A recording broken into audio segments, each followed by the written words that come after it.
Vamos a hacer hoy día la parte de dolor. Vamos a hablar algo en general de dolor, pero vamos a dirigir un poco a la razón por la cual tenemos que hacer un tratamiento de dolor posoperatorio al paciente. ¿Ya?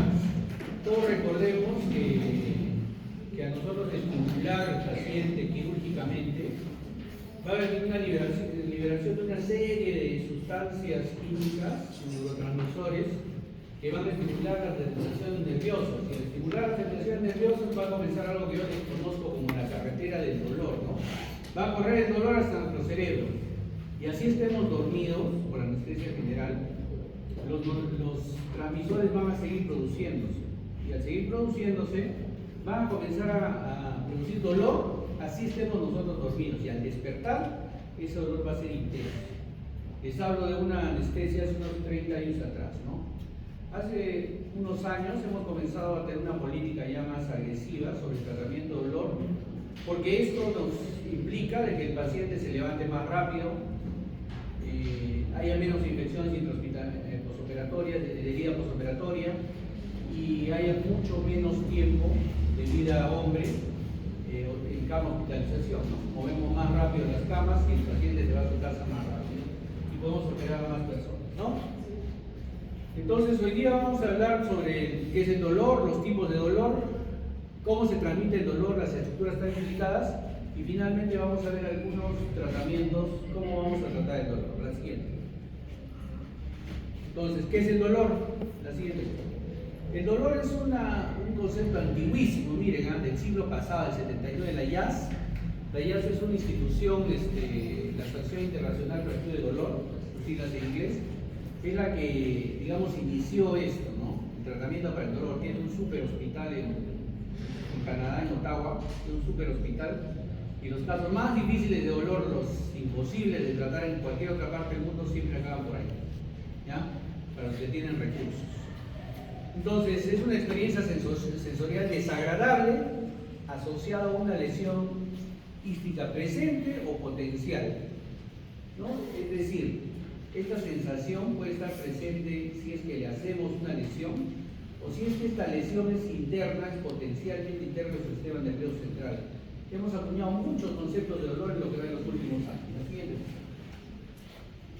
Entonces, el dolor es, digamos, lo que más van a ver ustedes en consulta, cuando salgan a hacer su serum o cuando hagan su internado, ¿no? Tenemos un gran porcentaje de nuestros pacientes que va y se atiende por dolor, por necesidad de atención del dolor. ¿Qué es lo que tienen, no? Tenemos lo que es más frecuente en las extremidades inferiores, la espalda y las migrañas, la cabeza, ¿no es cierto? Mayor frecuencia en consulta en personas de mayores de 65 años, ¿sí? Y los fármacos que más se utilizan hasta ahora son la aspirina, el paracetamol, el diclofenaco y el metamizol, que usamos mucho nosotros. Casi 30% de personas se automedican para dolor, me van a decir que no. Ustedes también, ¿no? Casi todos se automedican sin saber si les va a hacer bien o mal. La siguiente. Entonces, ¿qué cosa nos modula el dolor? La personalidad. En los últimos años se ha visto de que la cascada que nosotros seguimos de dolor es la misma carretera y cascada del dolor psicógeno con el dolor somático. Es decir, si tú sufres emocionalmente por un maltrato, por un desamor, lo que ustedes quieran sufrir, eso te puede conllevar a que tenga al final la cascada somática de dolor. ¿Han escuchado hablar del síndrome del corazón roto? Cuando los deja alguien el ser querido, ¿sí? ¿Qué le dan a esos pacientes? Porque les duele, ¿no es cierto? A uno le ha dolido seguro, pero no quiere confesarlo, ¿no? Entonces, les duele. ¿Y ese dolor cómo se trata? Se trata con paracetamol y algún ansiolítico, ¿no? Porque tienes el dolor, tienes la sensación, es potencialmente un dolor que puede producir luego alguna complicación. Bueno, hay etnias que tienen una sensación de dolor mucho mayor, ya genéticamente establecida. Toda la etnia de Medio Oriente, por ejemplo, Irán, Pakistán, India, toda la etnia se ha comprobado que tienen una sensación de dolor mucho mayor, que lo que ustedes les ponen un intramuscular y normal, ellos se desmayan con eso, por ejemplo, decimos, ¿no? es cuestión genética. En el sexo y en la edad también, ¿no? Los hombres somos más machos para el dolor, ¿sí o no? Claro, somos más valientes para el dolor, ¿no? En la edad, los jóvenes tienen mayor resistencia al dolor que los niños y los ancianos, ¿sí? En el nivel cognitivo se ha visto que, por ejemplo, hay trabajos que dicen que las personas, miren, todos son temas de tesis. En el nivel cognitivo dice que las personas que tienen menor nivel educativo tienen mayor tendencia a sentir más dolor, digamos, que los que tienen más nivel educativo, ¿sí? Bueno, y los dolores previos, vamos a verlo un ratito más, los dolores previos pueden generarte una memoria de dolor. Esos dolores emocionales te pueden también generar una memoria de dolor, lo que hace que cuando tengas un dolor somático esto se exprese de mayor magnitud, ¿sí? Igual nivel intelectual, las culturas y algunos ambientes en el que uno está, ambientes ruidosos, muy iluminados, todo alteran la sensación dolorosa y la hacen más intensa, ¿ya? Entonces tenemos varios factores exógenos que pueden cambiar nuestra percepción del dolor. La siguiente, y todo tiene que ver con los neurotransmisores que se presentan. Y entonces tenemos dolores del 0 hasta el 100, ¿no? Entonces, ¿cuál es el dolor más intenso?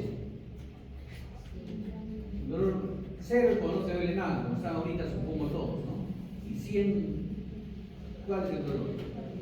El trabajo de parto dice que es el dolor más intenso, y el trabajo de parto. Y segundo, cuando te amputan algo, cuando te cortas, ¿no? O sea, amputaciones, todo eso. Pero primero es el trabajo de parto, ¿no? Las contracciones al momento del periodo expulsivo llegan a calificarse como 10. ¿Y cómo lo manejamos el dolor nosotros? Nosotros tenemos varias escalas de dolor. Esta es, por ejemplo, una escala de dolor para el niño, ¿no? Que la adoptamos también para adultos, pero con una escala de LEVA, evaluación visual del dolor, analógica de dolor. El EVA nos da de 0 a 10, ¿no? En los niños lo usamos para que nos dé una carita, ¿cómo te duele? Y nos ayuda. Si ustedes llegan al paciente, nos ayuda. Todos nuestros pacientes oncológicos que tenemos en consulta, por ejemplo, todos saben ya de 0 a 4 es un dolor leve, digamos, ¿no? De 4 a 7 dolor moderado y más de 7 hasta 10 dolor intenso, el 10 es un dolor insoportable. Todos nuestros pacientes oncológicos con los años han aprendido a decirnos cuánto te duele, más o menos, como 4, doctor, como 3, doctor, como 5, doctor, me está viendo como 7, ya sabe que tengo que ponerle su dosis de rescate de opioides, ¿no? Entonces, ya te ayuda. Entonces, es cuestión de educar a las personas. En institutos como el INEM, por ejemplo, el INEM también ahora ya va a poner las funciones vitales, ponen EVA abajo y la enfermera va calificando el EVA del paciente en ese, ¿no? Ya el dolor es una función vital finalmente. La siguiente. Entonces, la siguiente. ¿Qué tipos de dolor tenemos? Tenemos varios tipos de dolor, varias clasificaciones. Yo voy a trabajar con la clasificación aguda y crónica, ¿ya? Pero también tenemos clasificaciones como el dolor es periférico o el dolor es central, el dolor es de proyección, el dolor referido, es decir, por ejemplo, las colelas laparoscópicas, ¿no? El paciente le operan acá en el diafragma y sale y le duele mucho el hombro, ¿no? La omalgia postoperatoria de la laparoscopía de la vesícula. Es un dolor referido, ¿no? El dolor en el brazo izquierdo por el infarto inminente es un dolor referido, ¿sí? Entonces son dolores diferentes. El dolor psicógeno, el dolor físico, neuropático, nociceptivo, etc., ¿no? Entonces tenemos varios tipos de dolor. La siguiente. Entonces, estas clasificaciones, la siguiente. Estas clasificaciones, la que más va a mostrar es el dolor agudo y crónico, por el tiempo, ¿no? El dolor agudo es el que se nos presenta en las últimas 3 semanas. El dolor crónico es cuando ese dolor persiste por más de 3 meses, ¿ya?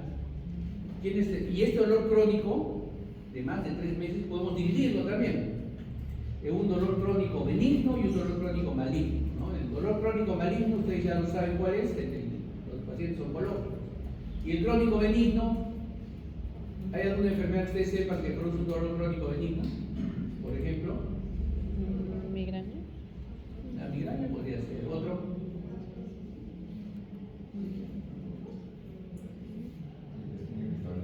No tienen familia, tíos, abuelitos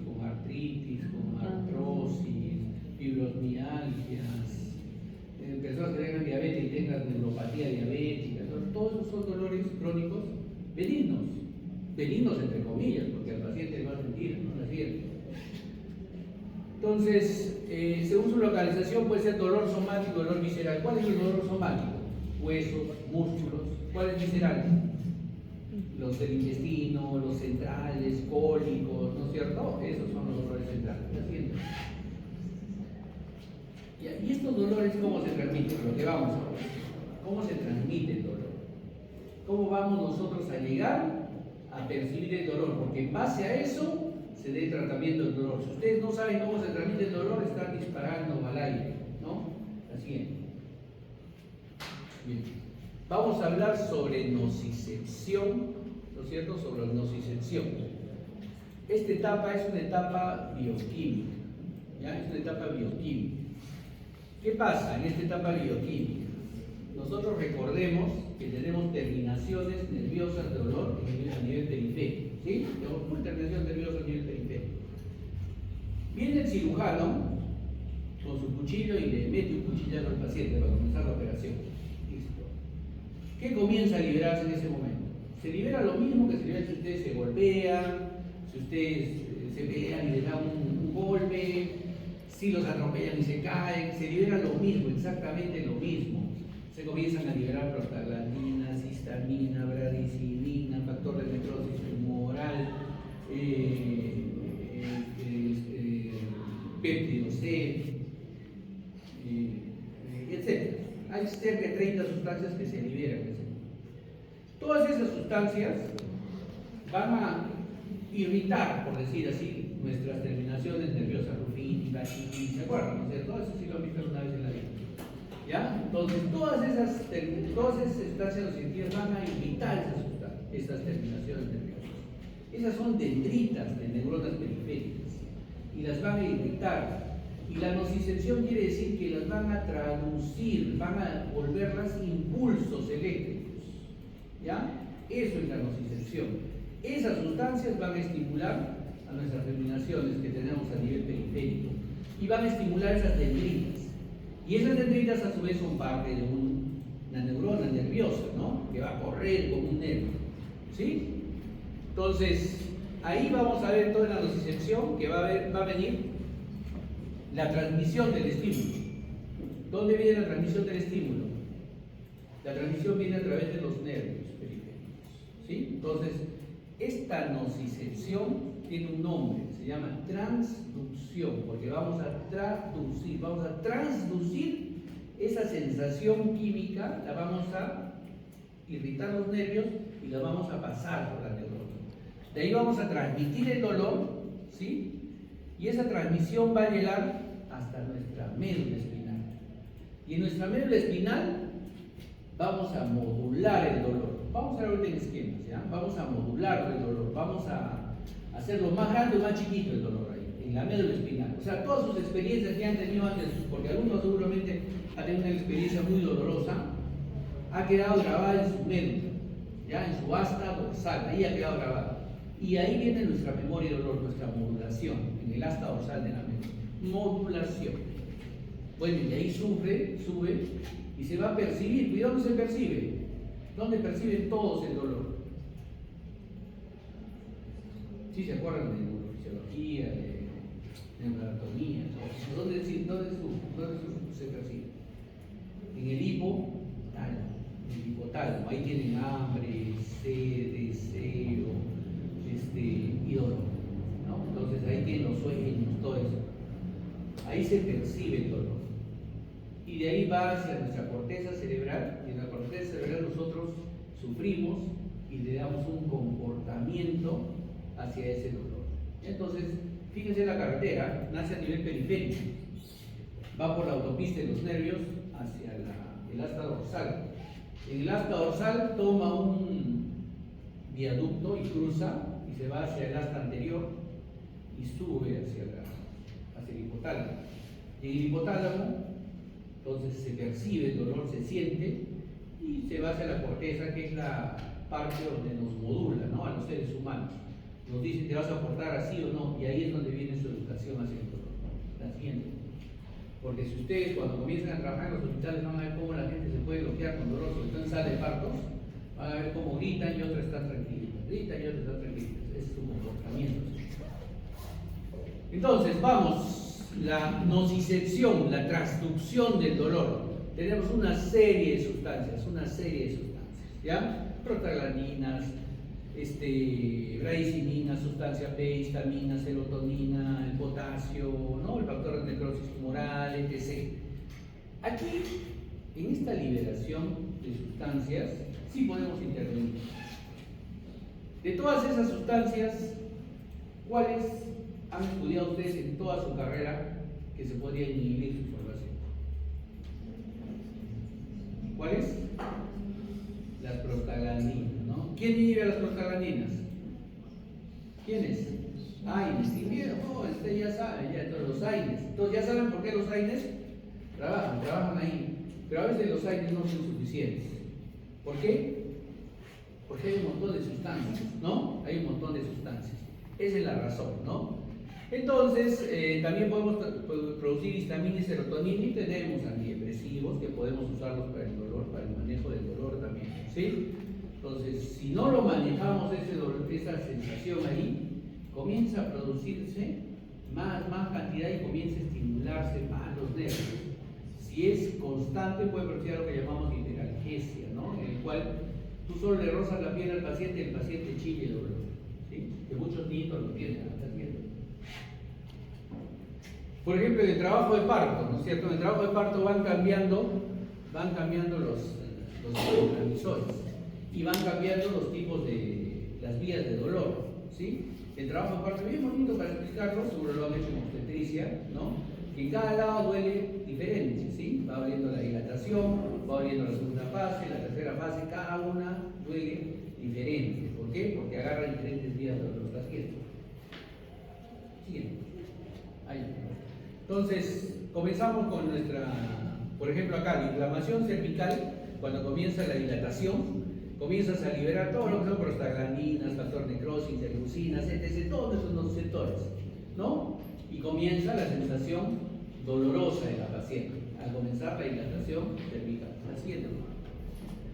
Entonces, esta es la nocicepción y necesitas un nociceptor, y este nociceptor son las terminaciones nerviosas, ¿no? Las que van a producir esa sensación desagradable. La siguiente. Entonces, y acá vamos con la primera parte. Aquí está la transducción, ¿sí? Estas son dendritas. Entonces, vamos a tener la primera injuria, quirúrgicamente hablando, cuando nos hacen el corte, ¿sí? Y entonces comenzamos a producir sustancias. Y estas sustancias comienzan a hacer una transducción en esta dendrita. Y comienza su camino acá por las terminaciones nerviosas. Ahí tenemos el trabajo de los nociceptores y la primera etapa. Transducción del dolor. ¿Con qué podemos evitarlo? Con AINES. Más o menos lo podemos evitar. No podemos evitarlo de esta forma. Entonces, pero eso nos obliga a que en el tratamiento de dolor postoperatorio haya un AINES presente. Por favor, tengan bien en cuenta eso. Y esta terminación nerviosa comienza a transducir acá, en el canal nervioso. ¿Cómo se despolariza el nervio? ¿Qué canales usa? Canales de sodio. Y estos canales de sodio pueden ser bloqueados. ¿Quién los bloquea? Acá estamos en ese curso con algunos, ya la mayoría lo ha pasado, esa rotación. ¿Quién lo bloquea? ¿Quién bloquea los canales de sodio del nervio? Los anestésicos locales. Esa es su función de los anestésicos locales. Por eso, seguramente los profesores les han dicho que para dolor, para manejo postoperatorio es mucho mejor la anestesia regional que la general, ¿no? Porque acá usan anestésico local y bloquea la transmisión del dolor, ¿ya? Entonces llega su soma neuronal, ¿sí? La dendrita llega al soma neuronal y sigue su camino hacia el asta dorsal. Entonces estamos haciendo transducción, transmisión y acá modulación. 3 etapas hasta ahí de la sensación del dolor. La siguiente. Dale, dale. Entonces tenemos ahí las tres primeras etapas. Sí, dale. Entonces, estos receptores, los receptores son diferentes, ¿no? Tenemos diferentes receptores y diferentes fibras nerviosas que transmiten el dolor. Algunas lo hacen más rápido y otras son más lentas. Las alfas son más rápidas, tienen mielina, las C no tienen mielina y nos transmiten más el dolor crónico, ¿no? Las siguientes.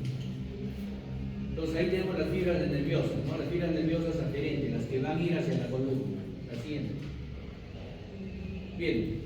Y entonces hemos hecho hasta ahora transducción con los receptores, transmisión a través de la dendrita y del axón nervioso y entramos a la médula, al asta dorsal. Y en el asta dorsal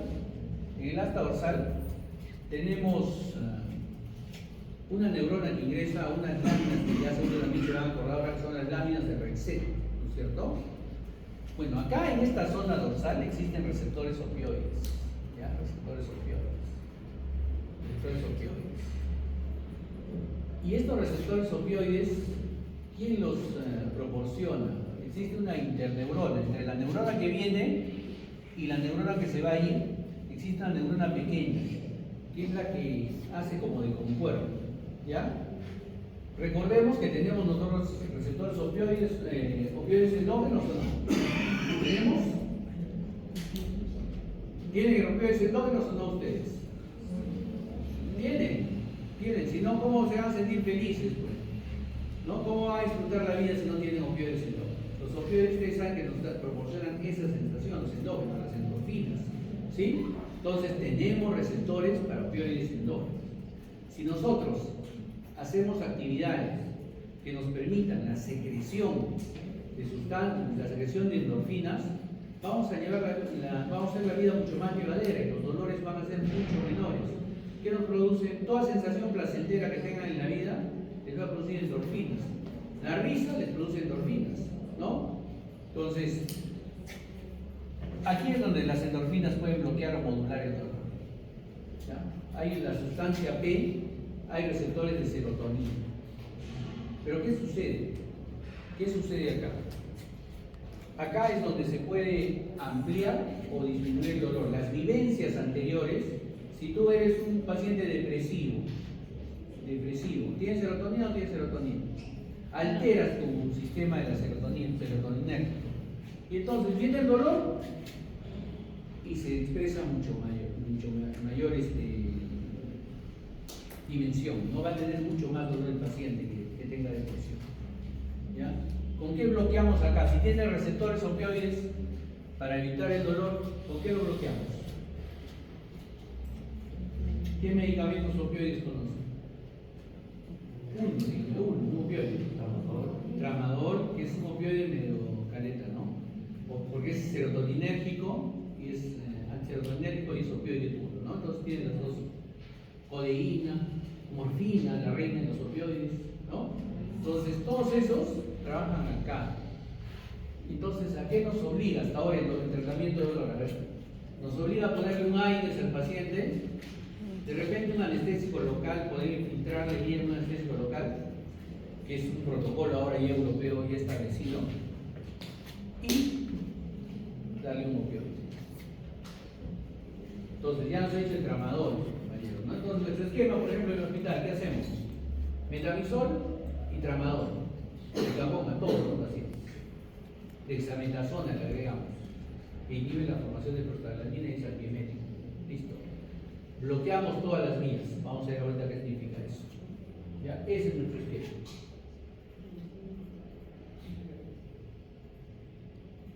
¿Y qué sucede en la médula?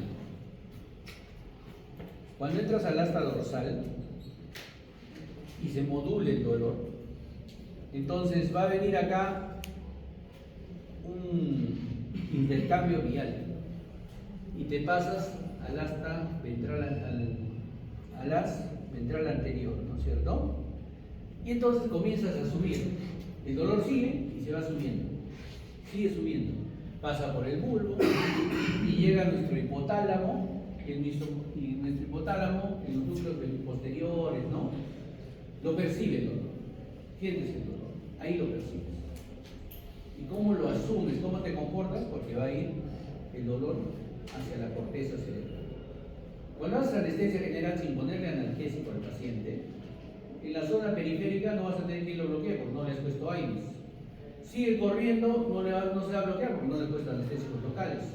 Sigue corriendo en el asta dorsal porque no le vas a poner nada porque no le has puesto ningún opioide, ¿no? Y se va, cruza y se va hasta el tálamo, y el tálamo lo percibe el dolor, dice, estoy sufriendo, dice. Le dice a la corteza, huyamos, y la corteza va y está anestesiada. Sigan. Y entonces ahí se dan cuenta de que la anestesia general necesita forzosamente ponerle analgésico. Tú no le pones analgésico al paciente con anestesia general, el despertar va a ser terrible. Antes sí había, yo me acuerdo que había, en mi tiempo que era residente, había anestesiólogos que les encantaba que el paciente salga gritando porque dice que con eso estaba vivo el paciente, la familia quería verlo gritar, ¿no? Pero no es así, pues, ¿no? Los tiempos han cambiado y la familia quiere verlo tranquilo al paciente. Entonces, para evitar que al despertar el paciente, al sacarle el estímulo de la corteza, el paciente grita, tienes que bloquearlo de varias maneras, ¿no? Todos tienen su manera de bloqueo. La siguiente. Igual, ahí está en el tálamo, los núcleos intralaminares y el núcleo ventral posterior. La siguiente. Y ahí miren cómo en una resonancia, cómo podemos ver nosotros los núcleos calientes, de cómo se percibe el dolor, cómo va llegando el dolor hasta nuestra corteza cerebral. ¿Ya? La siguiente. Entonces, aquí nosotros ya hemos visto todo el dolor que llega desde el hipotálamo hacia la corteza cerebral, ¿no? Pasa por el sistema límbico, el tálamo. El sistema límbico nos da la memoria de dolor, la memoria de sufrimiento, ¿sí? Y nosotros llegamos hasta la corteza cerebral. La siguiente. Bien. Pero también el tálamo responde, no se queda así nomás, ¿no? Responde también. Y entonces el tálamo responde con la contrarregulación del dolor. Va generando endorfinas, tratando de disminuir la sensación dolorosa. Las endorfinas que se producen a nivel central tienen receptores a nivel periférico y eso hace que nosotros podamos tener menos dolor. ¿Cuándo producen endorfinas en una hora? ¿En qué situación procura una que produzca endorfinas? Que sea habitual para ustedes. Por ejemplo, el ejercicio, ¿no? Las personas que hacen generalmente mucho ejercicio generan mucha endorfina y ese dolor, entonces la sensación dolorosa disminuye. Por eso digo que los hábitos de las personas nos ayudan mucho al manejo del dolor. Los hábitos nos hacen ver a esa persona cómo va a comportarse. ¿Lo siento? Bien. Entonces ahí tenemos más o menos cómo desde la periferia, ¿sí? Cómo va transmitiéndose el dolor por el asta dorsal, pasa al haz ventral anterior, sube por el bulbo, va hacia el tálamo y en el tálamo, en la corteza cerebral, comienza a producirse el dolor, ¿ya? Comienza a comportarse el paciente acerca del dolor. La siguiente. ¿Qué es lo que pasa cuando ustedes, por ejemplo, a sus mascotitas, su perrito, por ejemplo, su perrito va y se punza con algo en la patita? ¿Qué hace? Bueno, ¿no? Se va corriendo. Ese es su comportamiento del dolor, ese es su sentido de huida del dolor. No va a sufrir, no les va a decir me estaba bien, no les dice nada. Ellos tienen la corteza no muy desarrollada, ¿no? Su corteza cerebral, pero su tálamo está muy bueno. Entonces, la vía del dolor es exactamente la misma, ¿no? Ingresa, genera nociceptores, viene hacia la transmisión del dolor por el nervio, entra por el asta dorsal, ingresa el dolor, se amplifica en el asta dorsal, corre hacia el tálamo, se percibe el dolor y ellos no tienen mucha corteza, no se van a comportar, no se van a modular, no, que diga la gente, me está doliendo, no, me está doliendo, pero ahí nomás, no, los perritos pueden, ¿sí? Entonces ahí se dan cuenta ustedes de que toda la transmisión del dolor prácticamente es la misma. Y entonces, ¿cómo tratamos al dolor? Que para eso estamos acá. En la transducción, los aires, todo tipo de aires. Nos daríamos una vuelta y todos van a decirme un aires por lo menos, ¿no? Entonces, todos los aires nos van a permitir manejar el dolor. Pero no todos los aires son iguales. hay AINES que más son periféricos, ¿no? Y hay AINES que producen disminución de las prostaglandinas centrales, los cuales preferimos usar. Entonces nosotros usamos más AINES, por ejemplo, tipo ácido propiónico del diclofenaco, ketorolaco, ketoprofeno, ¿no? El diclofenaco lo usamos para dolores somáticos, ¿sí? Traumatología, por ejemplo, columna, neurocirugía. Pero preferimos usar los que inhiben las prostaglandinas centrales más que periféricas. Y ahí usamos metamizol y paracetamol. Ahora, como alguna rotación me dijeron, pero nosotros hemos dicho que el paracetamol es novenoso, es buenazo. Yo les cuento que es buenazo, pero a nosotros no nos fue nada. ¿Ya? Y los mismos que le trajeron al INEP nos trajeron a nosotros paracetamol novenoso, el novenoso lo metimos a los esquemas, todo. 3 meses nuestros pacientes salían gritando dolor a la unidad de recuperación. Así que, chao paracetamol, bienvenido metamizol, ¿no? Que tienen los mismos efectos. ¿Ya? Vamos siguiendo las prostaglandinas periféricas poco y mucho más las centrales. Y para evitar eso más, le agregamos dexametasona al paciente, que inhibe también la producción de prostaglandinas. ¿Ya? Primera etapa, transducción. Tenemos que inhibir las prostaglandinas. Acá nos ayudan algo los anestésicos locales en el inicio de la transmisión. Pero en la transmisión misma usamos anestésicos locales, ¿ya? Anestésicos locales.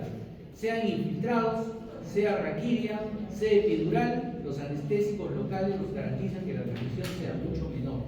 Entonces, cuando tú a un paciente le pones a una cesárea, le pones a una anestesia general por algún motivo y a la otra le pones anestesia regional, cuando se despiertan, si no tiene buen tratamiento analgésico, la anestesia general sale evitando. En cambio, la anestesia regional, tratamiento analgésico. ¿Ya? Y cuando llegamos a la médula de la modulación, ahí tratamos básicamente con opioides. Todos los tipos de opioides.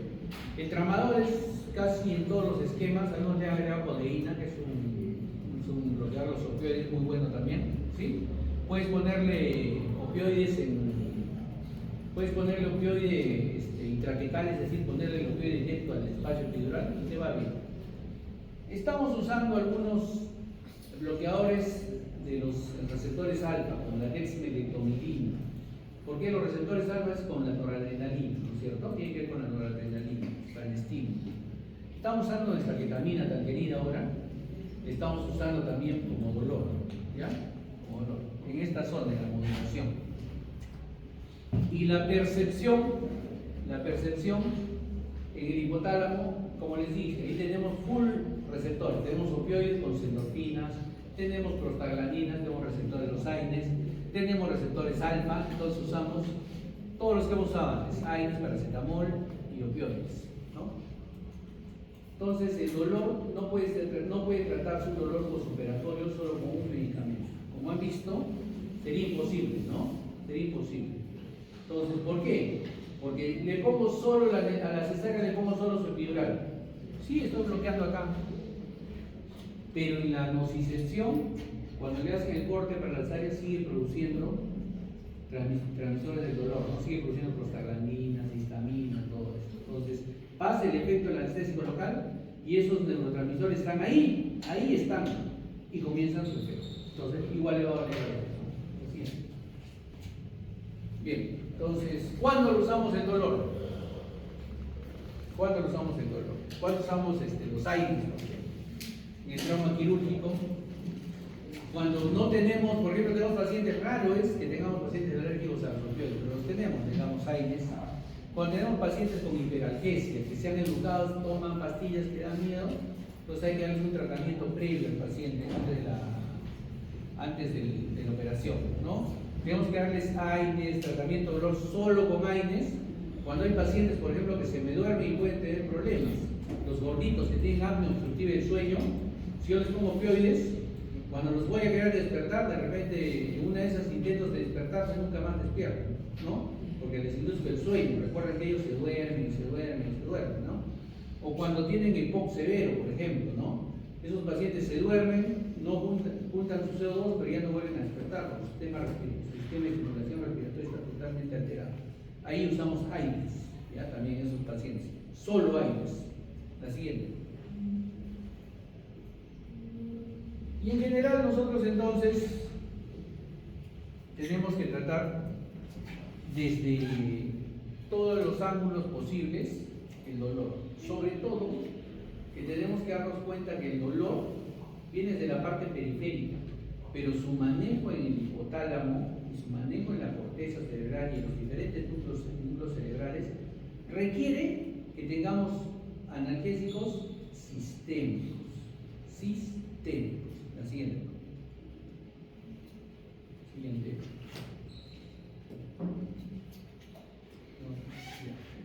Entonces, acá más o menos tenemos algunos opioides. Ya hemos visto los AINES, tenemos algunos opioides. Primero nuestros propios, ¿no es cierto? Todo lo que son endorfinas, ¿dónde las producimos? ¿No? Las producimos principalmente en el sistema nervioso central, llámese cerebro y médula espinal. Ahí producimos nuestras endorfinas, ¿sí? Que ahora hayamos usado el núcleo de las endorfinas para hacer medicamentos y poder mejorar su efecto, es cierto. Pero básicamente nosotros tenemos endorfinas de diferentes tipos que se producen principalmente en el cerebro y en la médula espinal. La siguiente. Entonces, ¿y qué hacen los receptores de los opiáceos, de los opioides? ¿No? Entonces tenemos, ¿qué receptores? Kappa, delta, ¿no? Que son receptores que finalmente lo que van a hacer es hiperpolarizar las neuronas, ¿no? Sacan potasio y hiperpolarizan la neurona para evitar de que vaya a haber mayor sensación dolorosa, el estímulo no sea tanto, ¿no? La siguiente. Bueno, este es el resumen. Sí, pongan el resumen. Entonces, tenemos un estímulo doloroso, ¿sí? Ese estímulo doloroso se hace la nocicepción, la transducción del dolor, va a correr por la carretera del dolor, hacia la médula, hacia el asta dorsal. El asta dorsal va a correr hacia el tálamo y el tálamo donde se va a modular el dolor, transducción, transmisión, modulación, percepción en el hipotálamo, y de ahí viene el comportamiento hacia el dolor en la corteza cerebral, ¿ya? Esa es la parte fisiológica, más o menos, hemos tocado más o menos lo que es la parte farmacológica. La siguiente, por favor. Y entonces, para el tratamiento del dolor, tenemos que tratar de obtener una analgesia adecuada. ¿Por qué? Como les dije al comienzo, tenemos que sacar al paciente más rápido que se pare, que no hay infecciones debidas posoperatorias y que el paciente esté menos días en cama y en el hospital lo menos posible. ¿Por qué? Porque necesitamos mover la economía, tanto del hospital como de esas personas, ¿no? Entonces, hasta la globalización ha llegado hasta ese extremo, ¿no? Entonces, tenemos que mejorar la analgesia del paciente por eso. La siguiente, por favor. Entonces, el analgésico tiene que bajar la intensidad del dolor. Lo más importante es que tenga su terapia oral lo más rápido posible, porque es incómodo tenerlo con vías parenterales. Hay que darles horario estricto, hay que evitar eso que ustedes receten. Cuando a usted le duela, se coloca. No, si ustedes están tratando dolor, el dolor tiene que ser con horario estricto. ¿Por qué? Porque vamos a alcanzar pico plasmático. Y el pico plasmático tiene que mantenerse a nivel plasmático hasta que ese paciente esté recuperado, esté mejor. ¿Cómo usamos nosotros en el hospital? Generalmente, todos no lo usan igual. Iniciamos en el intraoperatorio, continuamos en el posoperatorio, de ahí le ponemos por horario cada 8 horas, 2 o 3 días, y de ahí el paciente se va a su casa con tratamiento oral, cada 2 o 3 días hasta que el dolor pasa, completando 5 a 7 días de tratamiento posoperatorio. Y el paciente después de eso ya está mucho mejor, mucho más tranquilo. Entonces, la siguiente. Nunca se utilizan placebos, ustedes no estamos en un trabajo de investigación, ¿sí? Tienen que conocer ustedes la farmacocinética del medicamento que están usando, eso es importantísimo, porque es diferente el metabolismo de los opioides al metabolismo de los AINES. Es diferente los efectos colaterales del opioide a los efectos colaterales de los AINES, ¿no es cierto? Nosotros, para ponerles un ejemplo, yo no uso mucho, los que han rotado conmigo saben que yo no uso mucho fentanilo. Estamos en una epidemia mundial de uso de fentanilo y no vamos a ponerle más fentanilo a los pacientes. Pero ¿por qué tenemos unidades de recuperación posanestesia nosotros? Porque le ponemos bastante fentanilo al paciente Y el fentanilo es un fármaco liposoluble, como todos los anestésicos casi. Y entonces, ¿qué es lo que pasa? Tú le colocas el medicamento al paciente y entonces comienza a pasar del nivel central sangre a nivel muscular, segundo espacio, y se va a la grasa, tercer espacio. Pasa el efecto del medicamento y comienza a regresar el medicamento de la grasa hacia el músculo y hacia el nivel central y tienes un segundo efecto, ¿sí? Renarcotización se llama, y el paciente se te puede quedar dormido hasta hacer parada respiratoria. Entonces, si tú no conoces bien esa farmacocinética, dirías, que no exista recuperación, no se necesita unidad de recuperación. Existe por ese motivo, porque a los 40 minutos, que está bien marcado el fentanilo, a los 40 minutos, el fentanilo regresa al espacio central, llega nuevamente al cerebro y el paciente puede quedarse dormido. Y si lo coge ese sueño y esa parada respiratoria en su cama de hospitalización, donde hay 40 pacientes, la enfermera con las justas y puede saludarlos a los pacientes, se duerme y se muere el paciente. Entonces, esa es la razón por la que hay unidad de recuperación postanestésica, por el efecto farmacocinético de los medicamentos anestésicos. Y entonces acá vamos a ver, por ejemplo, un término que estoy habla y se llama analgesia multimodal. Es decir, vamos a cambiar el esquema del tratamiento que antes usamos. Antes solo le ponían AINES a su metamizol, listo, no le va a doler, le dolía, porque ustedes han visto toda la carretera del dolor. Ese era como tratar de una sola manera, un solo modo de tratamiento analgésico. Ahora usamos analgésicos que actúan de diferentes modos. Y entonces se llama multimodal. Analgesia multimodal. ¿Por qué usan los AINES? Porque trabaja a nivel periférico y el metamizol paracetamol a nivel periférico. Ya está. Usas anestésicos locales porque inhiben la transmisión del dolor a nivel nervioso. Y usas opioides porque trabajan en lo que es la modulación del dolor.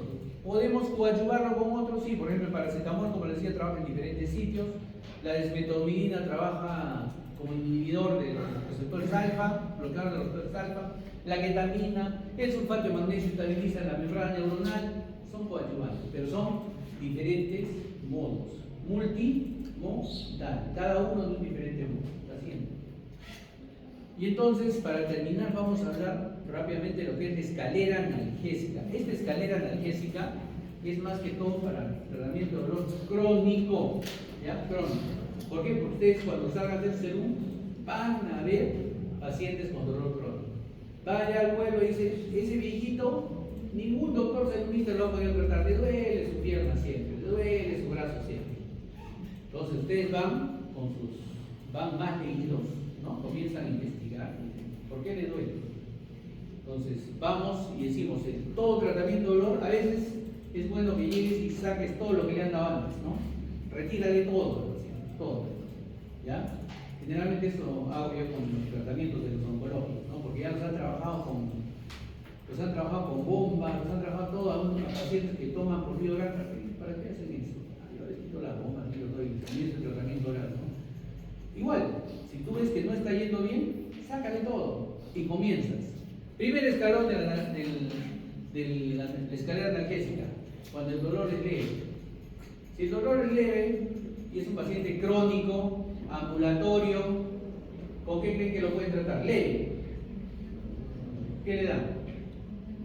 ¿Qué les han dado a ustedes cuando se han golpeado, han tenido un esguince, se han caído, se han echado la cara, les ha dolido la muela? ¿Qué les han dado? ¿Qué? ¿Morfina les han dado? No, no es cierto. ¿Qué les han dado? Ketorolaco, diclofenac, naproxeno, un AINES. Primer escalón, un AINES, ¿ya? Un AINES. Y este viejito no le hacía bien su ibuprofeno, su naproxeno, paracetamol, no le hace bien. Vamos al segundo escalón. Dolor moderado. Le duele mucho. Entonces comenzamos a darle, entonces vamos a comenzar la analgesia bimodal o multimodal. Entonces le damos un AINES y un opioide débil. ¿Qué opioide débil le podemos dar? Los débiles son los menos potentes que la morfina. Tenemos tres que usamos mucho: tramadol, codeína y petidina. ¿Ya? Meperidina, los tres. Entonces le damos un opioide débil. Pero con el tiempo, este dolor se ha acrecentado mucho más. Y entonces ahí sí pasamos al opioide potente, morfina hacia arriba, ¿ya? Y un AINES, siempre le mantenemos el AINES. El AINES que en general que le mantenemos es paracetamol, para que no le malogre su varita a los pacientes. O podemos darle un COX-2, ¿no? Valdecoxib, eterocoxib, celecoxib, etc. Y en estos tres escalones siempre va el coadyuvantes que pueden darle. Por ejemplo, si tiene dolor neuropático, ¿qué le voy a dar? Le voy a dar un anticonvulsivante como la gabapentina, la pregabalina, la carbamazepina. ¿Por qué le doy eso? Porque bloquea los canales de calcio. Entonces le doy eso, ¿no? Entonces le doy un AINE con su coadyuvante. Usamos los antidepresivos tricíclicos. ¿Por qué? Porque inhiben la reabsorción de la serotonina y le mantienen la serotonina, ¿no? Para los neuronas.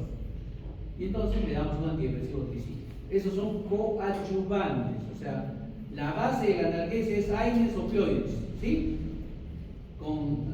Y los otros medicamentos te he dicho, ketamina, sulfato, fentanilo, etc. Pero los coadyuvantes son los anticonvulsivantes y los antidepresivos, que podemos agregarles en cualquier lugar. La siguiente. Y entonces tenemos que los analgésicos por dolor leve son los AINES, digamos. Los analgésicos opioides, codeína, dextroproporcioneno, codeína, tramadol, buprenorfina, que es un poco más fuerte la buprenorfina, más fuerte que la morfina. ¿Por qué usamos tanto estos medicamentos? Porque son muy adictivos, ¿ya? Son muy adictivos. Los opioides, como producen lo de la serotonina, producen sensación placentera.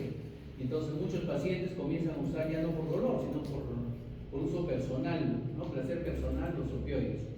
Y ese es el problema que tenemos hoy, el alto uso de opioides. La siguiente.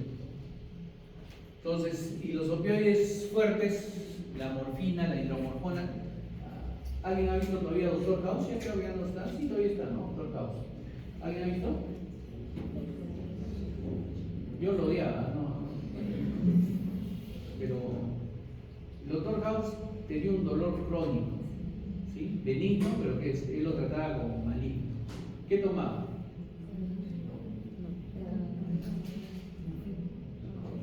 ¿Qué tomaba? No. Él tenía el nombre comercial, pero ustedes lo han escuchado 20 veces y no han ido a buscar qué medicamento era.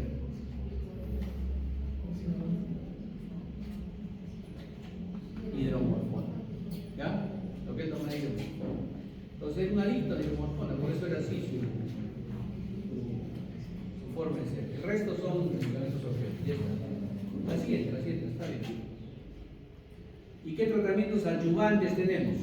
Adyuvantes, los antidepresivos, los anticonvulsivantes, los antieméticos, pero ¿qué antieméticos usamos con mayor frecuencia? Usamos dimethyltrinato, ondansetron, ahora ves un antiserotoninérgico, ¿sí? Los ansiolíticos, porque a veces por dolor no duerme, entonces les damos su alprazolam, generalmente le damos ahora.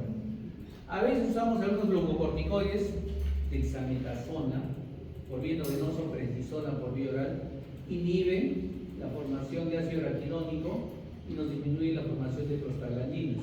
Y aparte son excelentes antieméticos, ¿sí? Y algunos neuroestimulantes como la dextroanfetamina, en algunos casos. La siguiente. Y entonces, ¿cómo le vamos a dar al paciente su tratamiento? Estoy hablando ya de paciente crónico, ¿eh? Siempre vamos a preferir su vía oral, siempre. Si no, tenemos que comenzar ya con la vía subcutánea, endovenosa, no intramuscular, sublingual, rectal. Ya en casos invasivos tenemos que colocarle un catéter epidural o espinal, ¿no? Para que el paciente siga con su tratamiento. Lo siguiente. Entonces, por cualquier vía podemos colocarlo.